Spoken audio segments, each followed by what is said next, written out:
I suffered from severe pyrophobia and haphephobia.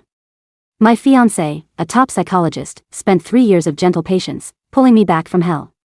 I thought he was my savior and decided to say yes to his 100th proposal. But on the day I was trying on my wedding dress, I accidentally pushed open the secret door in his study, disguised as a bookshelf. Behind a one-way mirror, the walls were covered with photos of my agonizing struggles, along with an experimental report about to be published.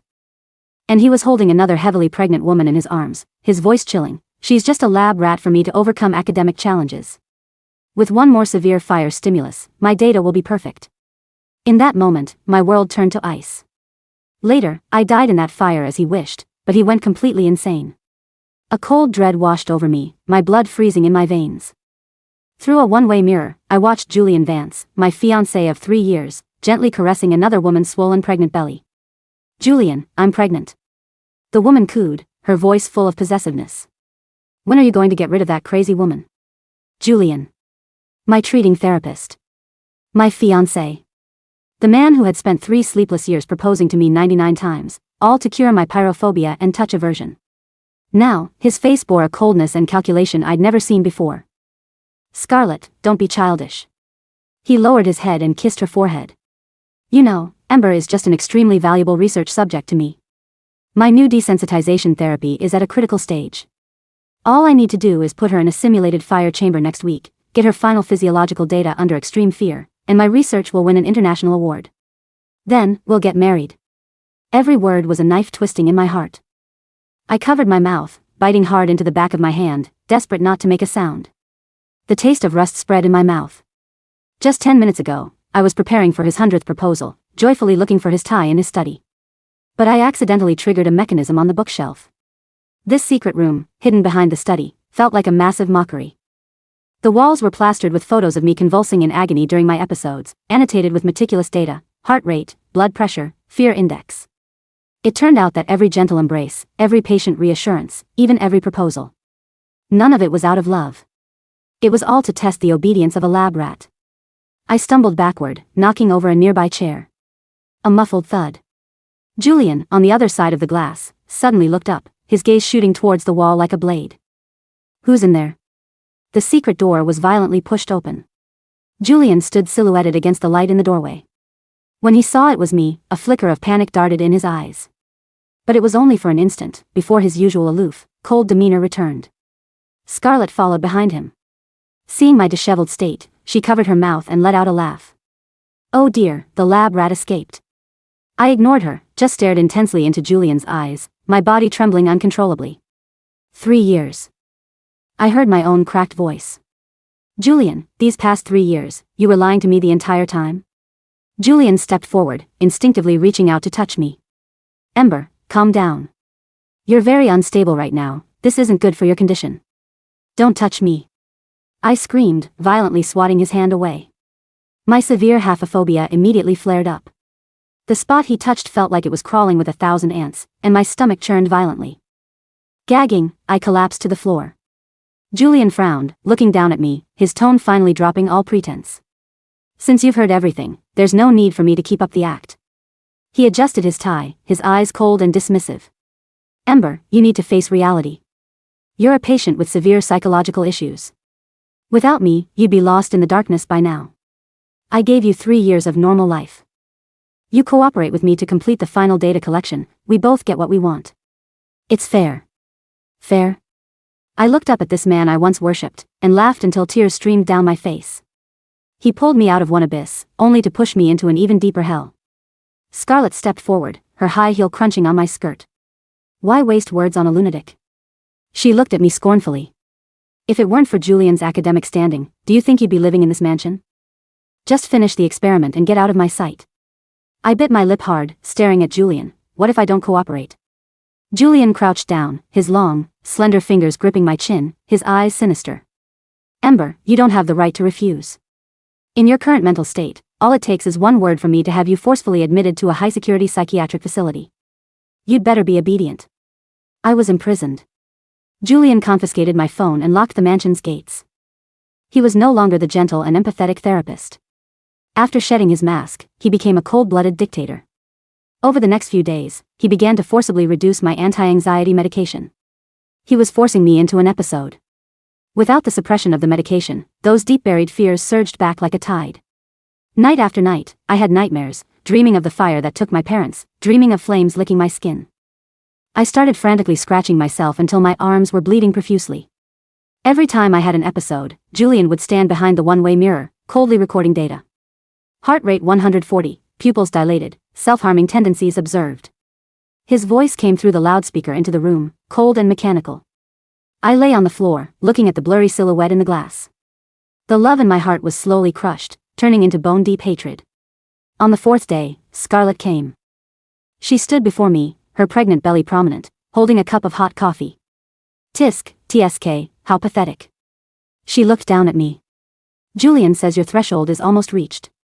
Tomorrow, he'll activate the simulated fire chamber. At the words, fire chamber, my whole body jolted. That was my Achilles heel. Scarlett seemed pleased with my reaction. She deliberately tilted the hot coffee in her hand. Scalding liquid splashed onto the back of my hand. Ah! I screamed in pain, not just from the burn, but because the heat awakened memories of being scorched by flames. Curled up in the corner like a madwoman, I screamed and trembled. Scarlett laughed loudly and left. The moment the door closed, I stopped screaming.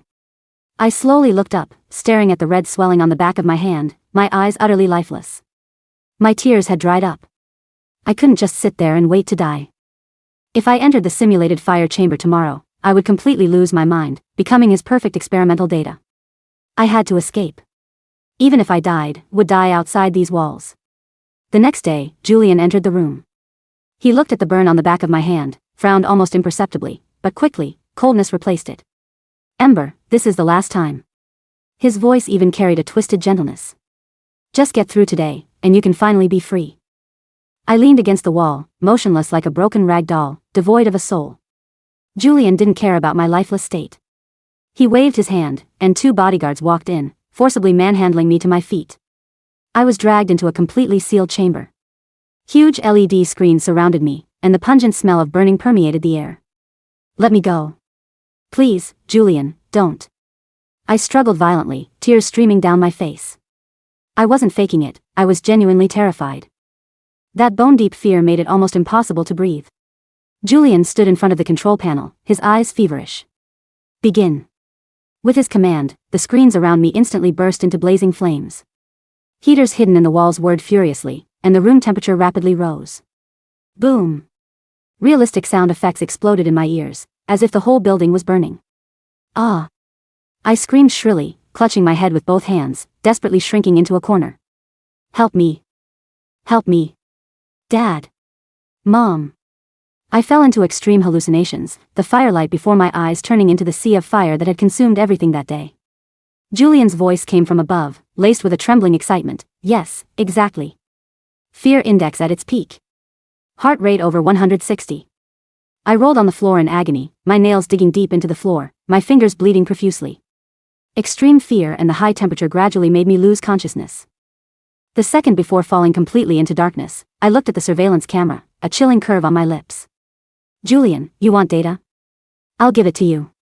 But this is the last time you'll control me. The darkness that claimed me was not peaceful. It was a suffocating, heavy velvet, smelling of ozone and melted plastic. Above the roaring simulated flames, the last thing I registered was Julian's voice. It wasn't the voice of the savior who had held me through 3 years of midnight terrors. It was the voice of a butcher counting pounds of flesh. Heart rate over 160. Excellent. The amygdala response is sustained. Then came the heat. At first, I thought the heat was part of my hallucination, the phantom fire of my parents' death rising to claim me. But then the air turned thick, greasy, and genuinely scorching. A heavy, chemical stench of burning synthetic materials began to choke out the artificial wind. Through the red haze of my vision, I saw a flicker of orange that didn't belong. On the LED screens. At the back of the chamber, where the ventilation shafts met the wall, real flames were licking through the metal grates. Scarlett. I remembered her cruel, satisfied smile from the day before, the way she had tilted the scalding coffee onto my hand. Just finish the experiment and get out of my sight. She didn't want me in an asylum. An asylum meant Julian might still visit his most prized subject. She wanted me gone. Permanently. I tried to stand, but my legs were water. My lungs burned with every shallow gasp. I dragged myself toward the heavy steel door, my fingernails tearing against the textured floorboards, leaving wet, dark smears behind. Julian. I croaked. But my voice was lost in the simulated din of collapsing beams and crackling timbers. Through the thick, reinforced glass of the observation window, I could see his silhouette. He was staring at his tablet, his fingers flying across the screen. His face illuminated by the blue light of progress bars. He was so absorbed in his numbers, so intoxicated by the impending triumph of his career, that he didn't notice the thin coil of black smoke beginning to seep from the edges of the chamber's seal. Then, the power grid screamed. The LED screens flickered violently, static roaring through the speakers, before they died. The room plummeted into darkness, saved only by the genuine, angry orange glow growing in the corner. The heaters didn't shut down, they groaned, drawing too much current, until a loud pop echoed from the ceiling. Behind the glass, Julian finally looked up. I saw the exact moment his expression shifted from clinical detachment to utter confusion, then to stark, cold terror. He dropped the tablet. It shattered on the floor of the observation booth. He lunged for the intercom. His voice crackled through the dying speakers, distorted and panicked. Ember. Ember, stand up. The system is malfunctioning. Get to the door. I couldn't. The smoke was a heavy blanket pressing me into the floor. My vision was tunneling, the edges curling into black ash. I watched him throw his weight against the heavy steel door from the outside. But the electronic lock had failed in the closed position, the very safety bypass he had disabled earlier that morning to ensure I couldn't escape mid-trial and ruin the baseline. Julian. Scarlett's voice drifted faintly from the hallway. Julian, the electrical room downstairs is on fire. We have to leave. The door is locked. Julian screamed back, his voice cracking in a way I had never heard before. He was slamming his shoulder against the metal. The manual override isn't responding. Scarlett, where is the emergency key? There was a long pause. Through the keyhole and the gaps in the frame, I could hear the faint, frantic scuffle of footsteps. I don't know. Scarlett cried, though her voice carried a sharp, nervous edge. The smoke is too thick, Julian. The baby, we have to go. No. The data, Ember is still inside. He didn't say my fiancé. He didn't say the woman I love. Even then, his first instinct was the data. My lips curled into a weak, bitter smile. The heat was wrapping around my skin. Now, a cruel, familiar embrace. The haphephobia that had governed my life for 3 years seemed to fade under the sheer, neutralizing agony of the heat. If I was to burn, at least I would never have to be touched by his deceitful hands again. Julian, I whispered, though he could not hear me. You wanted your perfect data. Look at me. I pulled myself up against the glass, pressing my palm flat against the hot pain. My eyes, wide and unblinking, locked onto his through the soot-stained window. He was striking the glass with a heavy metal chair from the lobby, but the reinforced pane only webbed with tiny, stubborn fractures. Tears of frustration and fear were streaming down his face, leaving clean tracks through the dust on his cheeks. Ember. Press the release valve under the bench. Ember. I didn't move. I simply stared at him, my palm flat against the glass, letting the dark smoke fill my chest until the pain ceased to be pain and became a vast, quiet coldness. The last thing I saw before the world went black was Julian's face pressed against the fracturing glass, his mouth open in a silent, desperate scream, his hands clawing at the barrier that separated his masterpiece from his ruin. The fire at the Vance estate made the local news, but only as a tragic accident. Prominent psychologists home devastated by electrical fire, 1 casualty confirmed. Julian sat in the temporary office he had leased in the city's academic district. The walls were clinical, painted a sterile eggshell white, devoid of the warm mahogany bookshelves and leather armchairs of his old study. On the desk sat a black lacquer box. Inside was a charred, partially melted hard drive.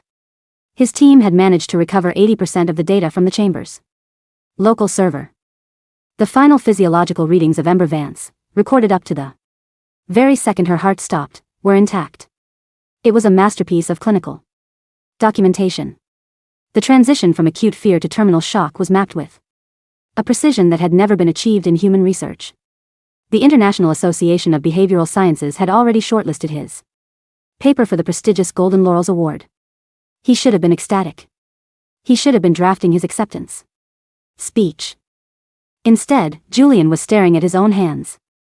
They were trembling. It was a fine, persistent tremor that had started the morning after the fire and hadn't stopped since. Julian? The door opened softly. Scarlett stepped in, carrying a tray with tea. Her pregnancy was prominent now, her silk maternity dress draping over her round belly. She smiled, but it was a tight, anxious thing. The skin around her eyes was hollowed out by sleeplessness. "You've been staring at that drive for 3 hours," she said, setting the tray down. She reached out to place a hand on his shoulder. The moment her fingers brushed his fabric, Julian flinched violently, jerking his shoulder away as if he had been touched by a live wire. Scarlett froze, her hand hovering in the air. Her expression hardened. "Still? Julian, it's been 3 weeks. You can't even look at me without jumping." "I'm tired, Scarlett," Julian muttered, rubbing his temples. His voice was dry, like sandpaper on wood. "The stress of the investigation, the insurance adjusters, it's taking a toll." "The investigation is over," she snapped, her voice rising. "They ruled it an electrical failure. Your subject is buried. We have the money, we have the research, and we have our child.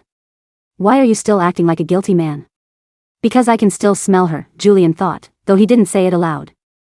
Every time he closed his eyes, the scent of burnt lavender and scorched wool filled his sinuses. It was the perfume Ember had worn on the day she died, the scent he had personally selected for her because lavender promotes neural calming. "I need to work," Julian said coldly, not looking at her. "Please leave." Scarlett stared at him, her eyes glittering with resentment. "Don't forget who helped you clean up the study before the police arrived, Julian. Don't forget who kept her mouth shut about the security overrides. We are in this together." She turned and slammed the door behind her. Julian let out a long, ragged breath. He reached for his teacup, but as his fingers closed around the warm porcelain, a sudden sensation washed over him. The cup felt hot.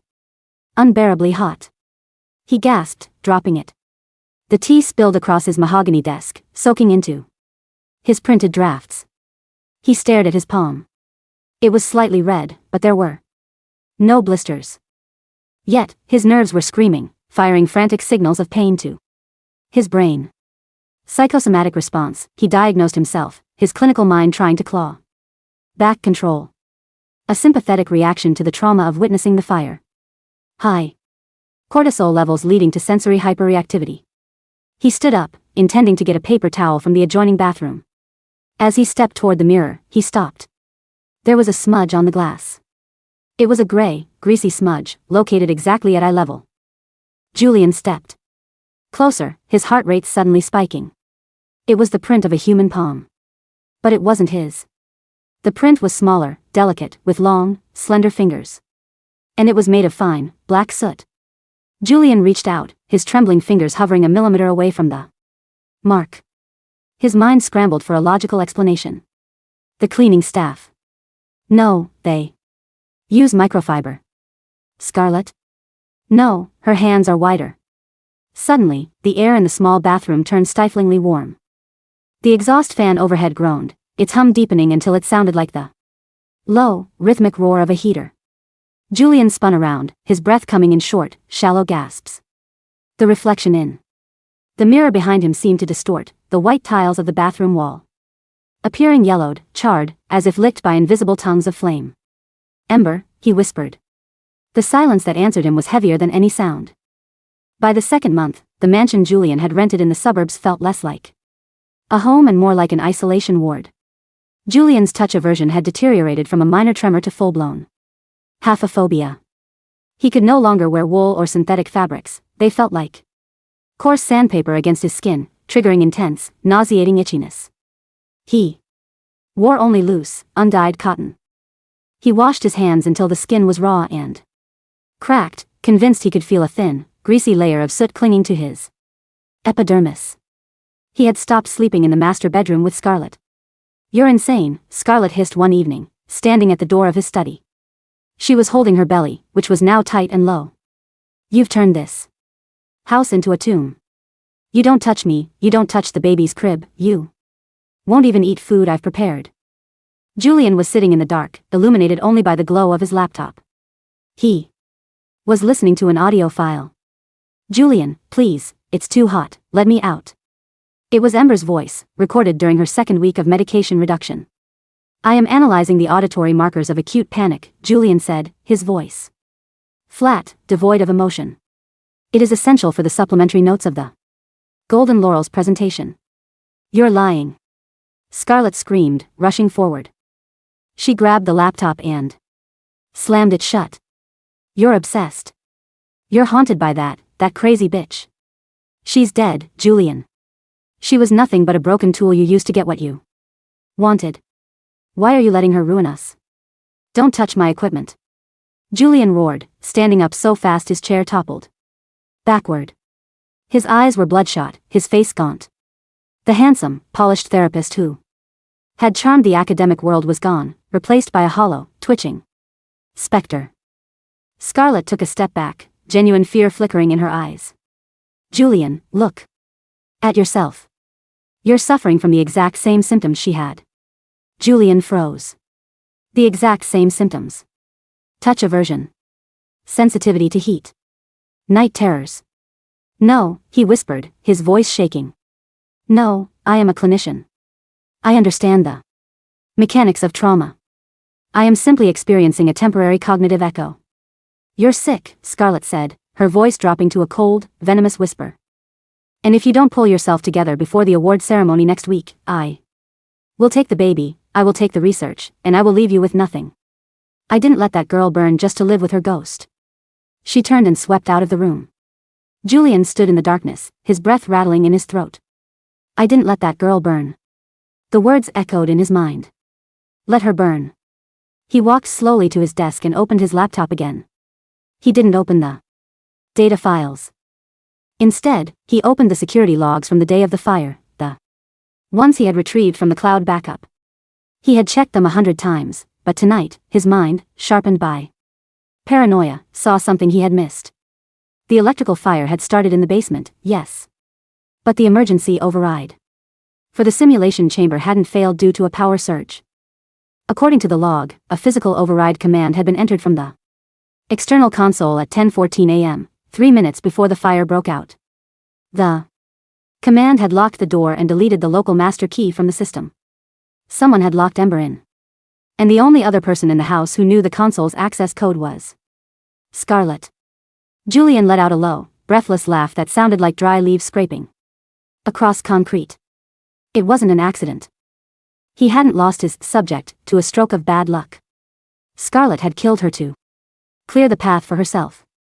"A masterclass in interference," Julian murmured, his eyes reflecting the blue screen. She ruined the clinical isolation of the experiment. But as the anger surged, a cold, heavy weight settled in his stomach. If Scarlett had locked the door, then Ember's final looks of betrayal and agony weren't just directed at him. She had known. She had known they were both her executioners. Suddenly, the cursor on his screen began to move. Julian froze. His hands were on his lap. The mouse pointer slid slowly across the desktop, dragging a folder into the trash bin. Then, it opened his web browser. In the search bar, letter by letter, as if typed by an invisible, deliberate hand, a phrase appeared. DOYOUFEELITYET. Julian lunged forward, ripping the power cord from the wall. The screen went black. In the sudden silence, the radiator in the corner of the room began to hiss. The temperature in the study began to rise, rapidly, suffocatingly, until the air smelled of burnt lavender and scorched cotton. The grand ballroom of the Plaza Hotel was a sea of glittering crystal. Chandeliers, expensive champagne, and the low, sophisticated hum of the city's intellectual elite. It was the night of the Golden Laurels. Julian stood in the foyer, wearing a custom-tailored linen suit. It was the only fabric his raw, hypersensitive skin could tolerate without erupting into red, weeping welts. Even so, the collar felt like a choke collar of needles. He had applied a topical anesthetic to his neck and wrists, but its effect was already wearing off, leaving behind a deep, throbbing ache. "You look presentable," Scarlett said, appearing at his side. She was wearing a emerald green gown that hid her swollen belly. Her makeup was thick, masking her own pale, anxious complexion. "Try to smile, Julian. The selection committee is watching." "I am smiling," Julian said, his lips pulling back into a tight, humorless grimace. "The head of the department from Zurich is here," she whispered, her fingers wrapping around his forearm. Julian's breath caught.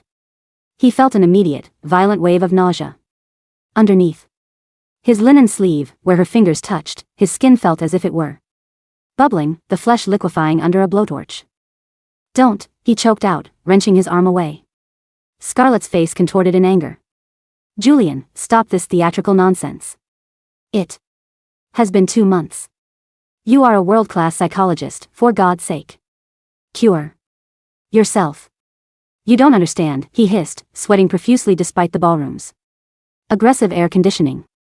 It's not mental." "Of course it's mental," she scoffed. "You're weak. You let a dead girl get under your skin." She walked away, mingling with a group of neuroscientists from Boston.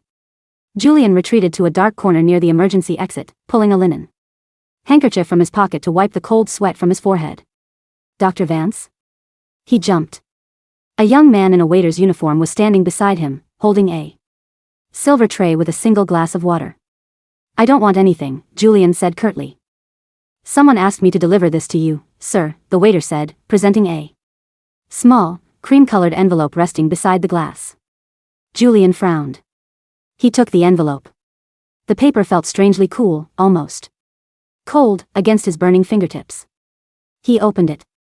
Inside was a single slip of paper with a handwritten note in elegant, slanted script. "The desensitization is complete, Julian. I don't fear the fire anymore. Do you?" Julian's heart stopped. The handwriting. It was embers. It wasn't a copy. It wasn't a print. The ink was slightly faded, written with the specific fountain pen he had gifted her on their first anniversary, the one with the gold nib that left a double-line trace on the downstrokes. "Who?" Julian grabbed the waiter's arm, completely forgetting his touch aversion in his sudden frenzy. "Who gave you this?" The waiter flinched, looking at Julian's raw, red fingers digging into his sleeve. I don't know, sir." "A woman. She was wearing a heavy veil and a high-collared black coat. She said you were expecting it." "Where did she go?" "Out toward the terrace, I think." Julian dropped the waiter's arm and ran. He burst through the double doors leading to the hotel's terrace.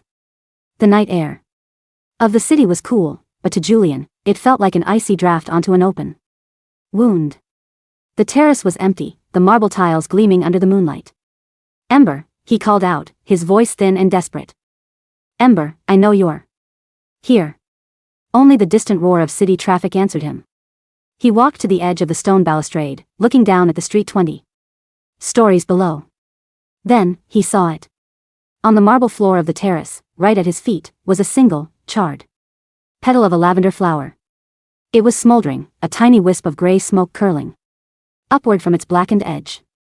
Julian fell back, his back hitting the stone wall. "No," he muttered, his mind spinning into chaos. "She died." The coroner identified the dental records. The body was 70% carbonized. She died. But as he stared at the smoldering petal, a horrifying thought took root in his mind. The dental records. The dental records had been filed by him. He was her primary medical representative. He had provided the office with the charts. What if the body in the chamber hadn't been her? No, that was impossible. The mansion was locked. Unless... "Dr. Vance? They are calling your name." A representative from the committee was standing at the terrace doors, smiling warmly. "It's time for the presentation of the Golden Laurels. The stage is yours."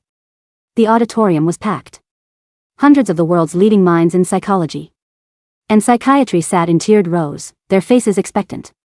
Julian stood at the podium, his vision blurry, his body shaking so violently he had to grip the sides of the wooden stand to keep from falling. Behind him, a massive projection screen displayed the title of his presentation. Reconditioning the amygdala, a radical approach to severe trauma. Desensitization. In the third row, Scarlett sat, her face a mask of pride and triumph. She caught his eye and gave a sharp, warning nod. "Do your job," her eyes said. Julian cleared his throat. "Ladies and gentlemen," he began, his voice echoing through the state-of-the-art sound system. "For decades, we have treated severe phobias as static conditions to be managed. Today, I present a methodology that proves they can be dismantled." He clicked the remote. The slide changed to show the physiological baseline charts of Subject E. Subject E suffered from congenital pyrophobia and tactile hypersensitivity. Julian continued, his voice growing steadier as the familiar jargon of his research took over. Through systematic, high-stress exposure coupled with targeted pharmacological suppression, we succeeded in reducing her threshold of panic by 84% over a 3-year period. But the final phase, he paused, his throat dry. The final phase required a complete immersion.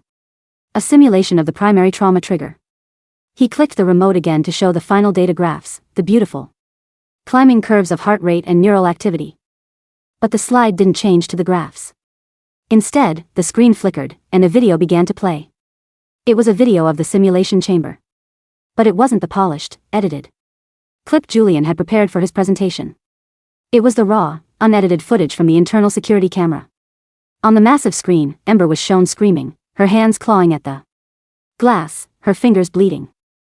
The sound of her screams erupted from the auditorium's high-fidelity speakers, loud, raw, and agonizing.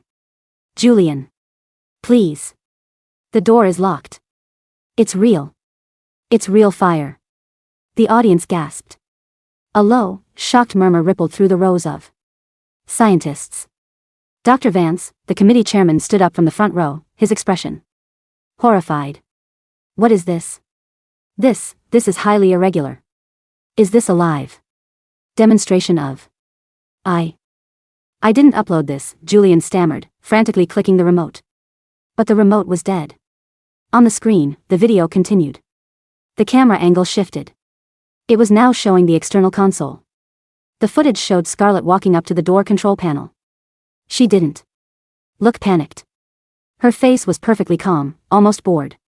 She typed in the security code, pulled a small plastic wedge from her pocket, and jammed it into the manual release valve, breaking it off. Then, she turned and walked away, leaving Ember to burn. "No!" Scarlett shrieked from her seat in the third row, her face turning white as paper. That's a fabrication. That video is fake." The auditorium erupted into chaos. Security guards began to move down the aisles. But the video didn't stop. The screen cut to black, and then, a single line of text appeared, written in that same elegant, slanted handwriting. "The experiment was a success, Julian. The subject survived. But the doctor failed his own test." The lights in the auditorium suddenly went out, plunging the massive room into pitch darkness. "Fire," someone screamed. A heavy, thick scent of burning lavender filled the air. Julian stood frozen at the podium. He didn't run. Through the darkness, he saw a figure walking slowly down the center aisle. She was wearing a high-collared black coat. Her face was hidden beneath a wide-brimmed hat and a dark veil. But as she passed the row of emergency floor lights, Julian saw her hands. They were smooth, pale, and completely unblemished. She stopped at the foot of the stage, looking up at him through the veil. "Ember," Julian whispered, his knees giving out. He fell to his knees on the stage, his hands gripping his head. "You were wrong, Julian," a voice whispered. It didn't come from the stage, it seemed to come from his own mind, or perhaps from the speakers that were still humming with static. The data wasn't perfect. You forgot to account for the variable of vengeance. The emergency lights flickered back on, casting a harsh, red glow over the auditorium. The figure in the black coat was gone. But on the stage, right where she had been standing, lay a small, silver lighter. And next to it, Scarlett was on the floor, clutching her stomach in agony. Screaming as her labor began in the middle of the ruined ballroom, surrounded by the wreckage of their perfect life. 3 years later. The high-security psychiatric facility at Blackwood was built of heavy, damp stone, situated on a cliff overlooking the gray, churning sea. It was a place where the world sent those who were too broken to be healed, and too dangerous to be forgotten. In the deepest ward, behind a door with no handle and a triple reinforced observation window, sat Julian Vance. He was 36 years old, but he looked 60. His hair was entirely white. His body skeletal. He wore only a loose, undyed paper gown, the only material his skin could tolerate without screaming in phantom agony. His hands were wrapped in thick, protective mittens to prevent him from clawing his own flesh to pieces. How is he today? The new resident doctor, a young woman named Dr. Eris, stood outside the observation window, looking at the charts. The head nurse, an older woman with tired eyes, sighed. The same. He doesn't sleep. He claims the room is too hot. We have the thermostat set to 50 degrees, but he still sweats through his sheets every night. Inside the room, Julian was sitting in the corner, his knees pulled to his chest. He was staring at the floor, his head tilting rhythmically, as if listening to a distant melody. Does he speak? Dr. Eris asked. Only to her, the nurse replied. He thinks she's in the room with him. He calls her subject E. He keeps apologizing for the flawed baselines. Dr. Eris shook her head. A tragic case. A brilliant mind destroyed by a sudden, severe onset of late-stage schizophrenia and somatic symptom disorder. Is it true, the nurse whispered, leaning in, that his wife was the one who? Scarlett Vance is serving a life sentence in a maximum security prison for first-degree murder, Dr. Eris said coldly. The evidence was ironclad. Someone mailed the entire security log, the raw video footage, and her personal diary to the federal prosecutor's office 3 years ago. She didn't even try to deny it. In court. And the baby? Adopted. Far away from here. Dr. Eris took one last look at Julian, then marked her clipboard. Increase his sedative dosage. We need to keep his heart rate below 100. If it spikes too high, he goes into cardiac arrest from the panic. Yes, doctor. They walked away, their footsteps echoing down the long, sterile corridor. Inside the room, Julian slowly looked up. The room was freezing. Frost had formed on the edges of the metal bed frame. His breath came in white, shivering plumes. But to Julian, the room was a furnace. The air was thick, heavy, and smelled of lavender. He looked toward the corner of the room, near the ceiling where the surveillance camera was mounted. A shadow was standing there. It was a woman. She was no longer wearing the veil or the black coat. She was wearing the white silk wedding dress she had been trying on the day she found the secret door. The dress was pristine, untouched by fire, glowing with a soft, pale light in the dark room. She walked slowly toward him. Her steps made no sound on the cold linoleum floor. Julian trembled, his body convulsing in a mixture of intense fear and a strange, desperate yearning. Ember, he whispered, his dry lips cracking, a thin bead of blood appearing at the corner of his mouth. Is the desensitization complete? She stopped in front of him. She crouched down, her beautiful, unburned face inches from his. She reached out. Her long, slender fingers, cool as mountain ice, touched his cheek. For the first time in 3 years, Julian didn't flinch. The touch didn't burn. It was a deep, neutralizing cold that spread through his entire body, slowing his frantic heart, cooling his boiling blood, until the phantom fire in his mind finally, mercifully, went out. Yes, Julian, she whispered, her voice like the rustle of dry autumn leaves. We are both cured now. She smiled, a beautiful, chilling curve of her lips. And as Julian's eyes slowly closed, his hand falling limp against the cold floor, the last thing he saw was the pale, beautiful girl who had finally pulled him back from his own hell, into her eternal winter.